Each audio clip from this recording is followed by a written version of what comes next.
Paige Bueckers had a great game against the Atlanta Dream, but the Dallas Wings lost because they just lost. I'm usually on here blaming Chris Koklanis, Arike, JJ, and Maisha, but there wasn't anything too egregious in this game. Like, it was just regular basketball and the Wings lost. That's not to say that there aren't reasons that led to the end result being the way that it was. That lineup to close out the first quarter with players like JJ, Arike, Dejanay, Maisha, and Lee, like that type of lineup, yeah, that was an absolute abomination. They gave up a 7-2 run, and the scoring struggle started even before Paige went out and some of those players got integrated into the lineup. I don't really blame the loss on this lineup. Like, they were able to overcome it and took leads in this game, including late in the fourth quarter.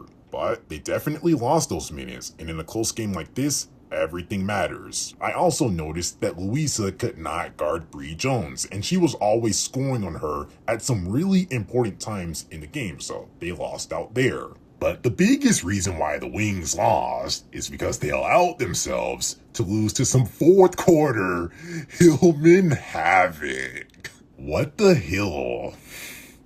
Stuff says 106% true shooting. She not only set her season high in this game, just like everyone else that's played the Wings this season, but those 21 points were her career high. This is the most Dallas Wings type of stuff I've ever seen, and it was so preventable. All 4 of the fourth quarter threes involved Haley Jones in some way, but I feel like only 2 of them were legitimately her fault, like when she decided to help Paige for no real reason, and when she just flat out gave up a pick and pop 3 to Hillman. But on the others, I could see why Haley wanted to help Maisha, just unfortunate that it led to a 3, and on the final possession, the game winner, that's on Lee. Like, Haley already switched. I understand why Lee was out there for some rebounding. Like, don't want to lose the same way that they lost to the Valkyries, so that's understandable, but man, she is a defensive liability. Tough way to lose, but it's not the worst thing ever because they played the Dream evenly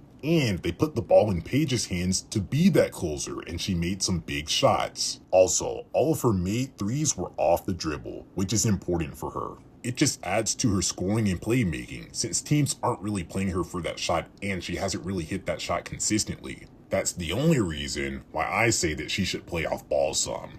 Not all of the game, not the majority of the game, just some possessions. She's been way more efficient as a catch and shoot 3-point shooter, which means that she can legitimately score on all 3 levels efficiently while off ball. When she's on ball, she's a great playmaker, but she's trading in that 3-level scoring for 2-level scoring, and sometimes not being a real pull-up threat from 3 gets in the way for playmaking. If she can continue to hit off the dribble threes at a good rate, then there would be no reason for the on-ball, off-ball discourse. But yeah, like I said, they let Paige take big shots down the stretch, and they did the right things to win. They just lost, which is fine. Like, sometimes it's okay to lose a basketball game, and like, that's just kind of how I'm feeling about this game.